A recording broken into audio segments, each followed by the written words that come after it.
Good morning and welcome. Thought I'd show you my virtual environment. Something I'd like to try and get to use to do a tutorial on many features of different things. I know it sounds weird. I know, I get it.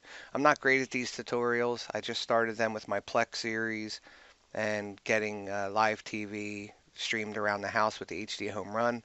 Hope you checked them out. Hope they were okay. I'm trying to learn how to get the resolution better, whatnot. But one of the things I do is I'm in computers and I run around and try and, you use Google for a lot of information. But one of the big things I like doing is having a virtual environment. With the virtual environment, you can have a fully up and running setup, which is really nice to test, play around, break things, and learn new things. And I'm hoping to do more tutorials. So I'll give you a quick overview. ESX is free. Why not use it? So I'm using HP Z800 dual processor. It's only the quad core, not the 6 core. It has 48 gig of RAM, which that is where usually I always have problems with the memory. CPU, I usually don't have a problem at all. For hard drives, I don't tend to use RAID 5. I can, all my drives will work, but for my SAS drive, and that's where I have ESX installed, I choose to do it this way. I just balance out my VMs, which you'll see in a minute. I also have two networks.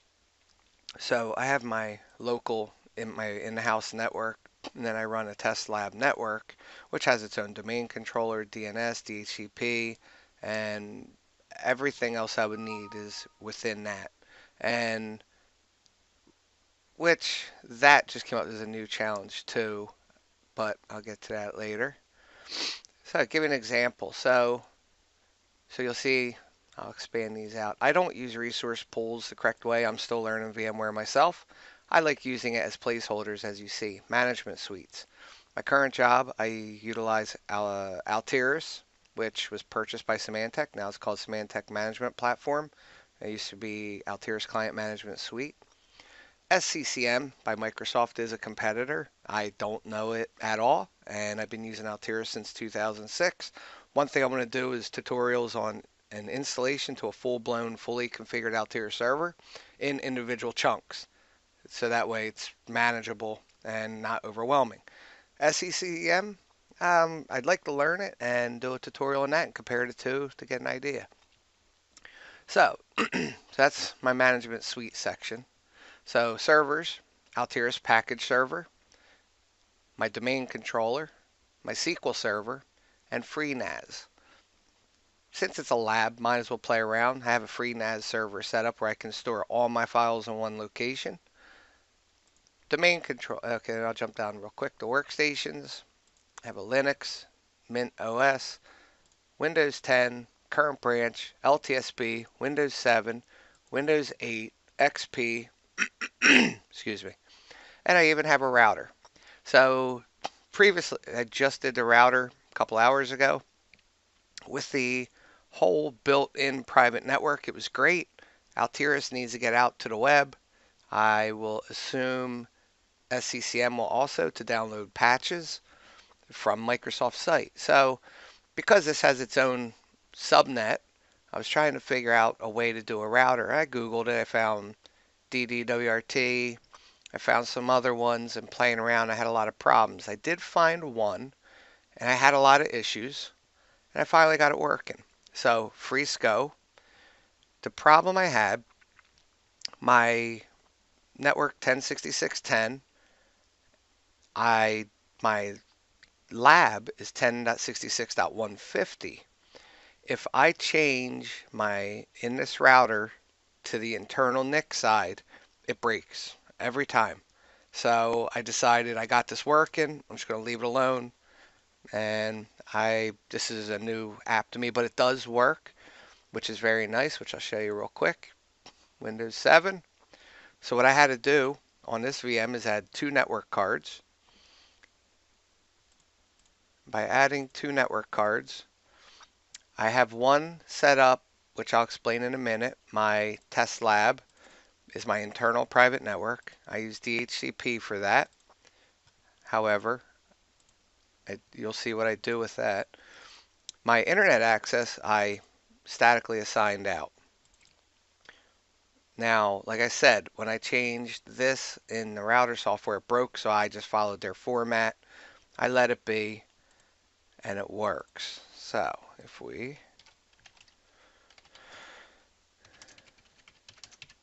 this is going out of my house, so there we go. And there we go. So, I'm happy with this. I'm only doing the internet access through my Windows 7, and I'll also do it through the Altiris and SCCM. That's it. So jump up FreeNAS real quick. So let's see. All right. Well, not much to see here. Hostnamer. Okay. Well, let's take a look at something.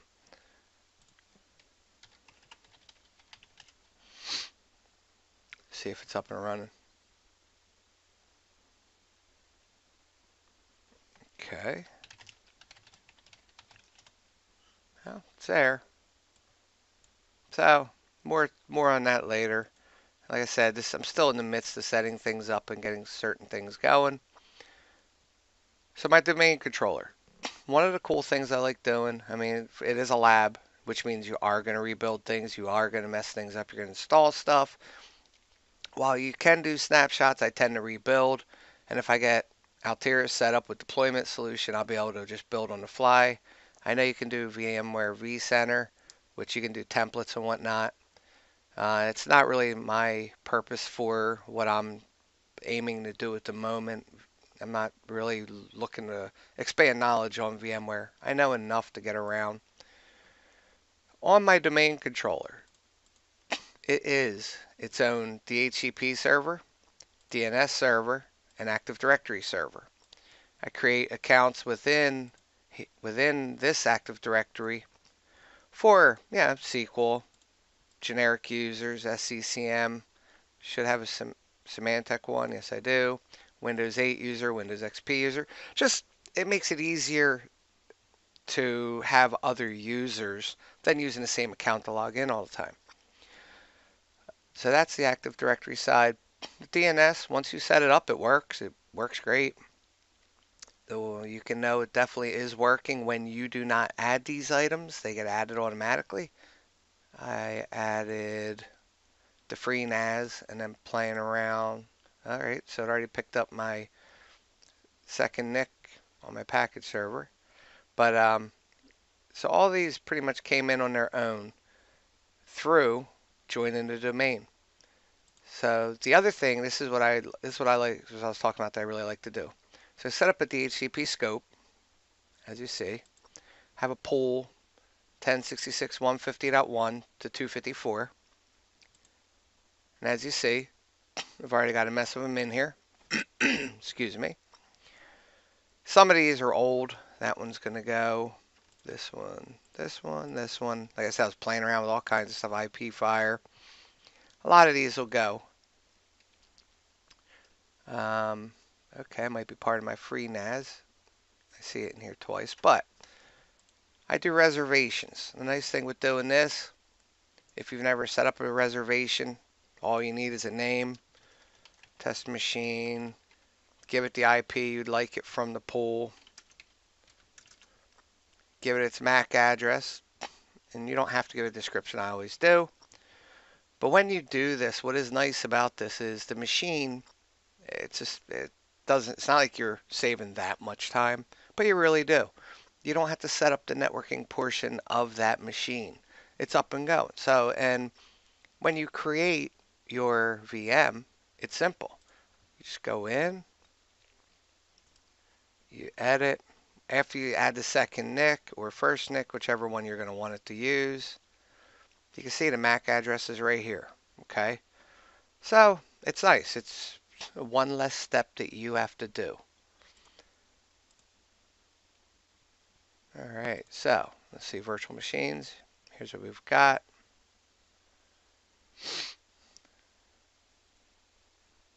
That's interesting. Notes. You can do notes. You can also change the columns. You could do uptime. You could do IPs. So, there's so much you could do just in VMware itself. But my point is, you can have a full-blown OS running off of one machine.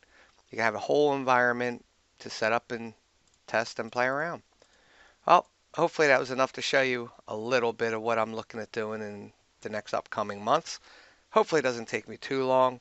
I am in an Altiris class at the moment and I'm going to go get my Altiris 8.0 certification and expand some on this. So, hope you enjoyed. If you have any questions, comments, rants, complaints, I know it's boring, so go ahead, post up. I got thick skin. I'm in IT. Enjoy, and until next time, bye. Hey there.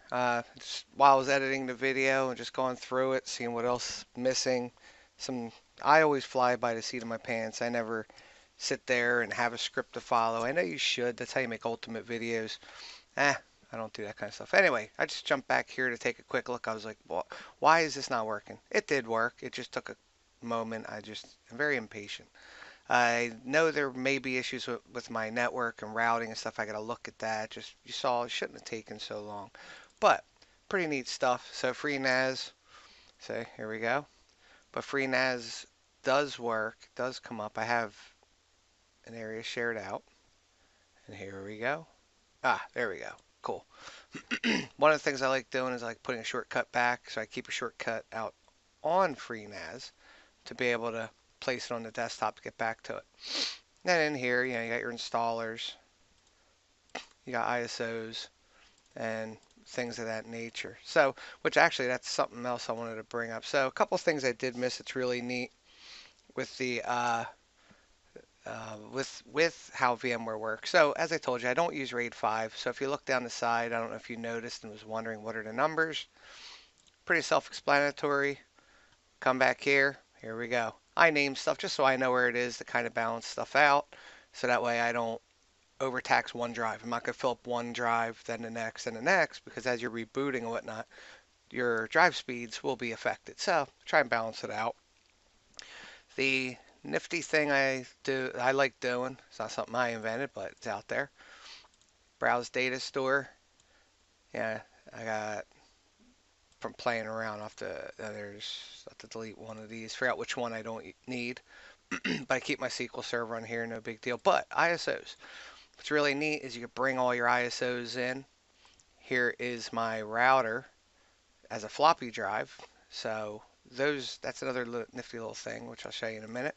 But yeah, keep all your ISOs nice and handy, internal. And what's nice with that is here, these two buttons. So FreeNAS, not FreeNAS, sorry, my router actually utilizes the floppy drive.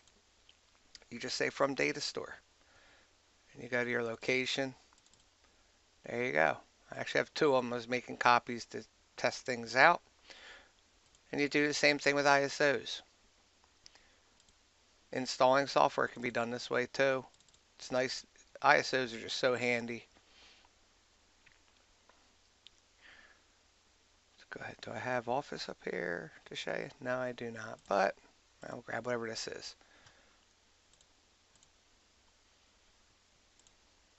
There you go. So there it is. You right click, you can eject to unmount it. So you can boot off of ISOs, which is how I get all my stuff here installed at the moment. So the other thing I just want to show you real quick, back on the DC, something I did forget to mention. I didn't mention how nice this was. The other nice thing is the scope options. Just come in here and you set up your scope options. IPs you may have, router, if you have time server, name server, your DNS. You place them, that way all your clients will get the same item. Like I said, this is my internal private network, so I don't want a lot of DNS. I don't want to go outside DNS and whatnot, but something else I just want to recap with you and just go over. I hope it helped. I hope this little extra added piece was beneficial too. All right, thanks. Bye.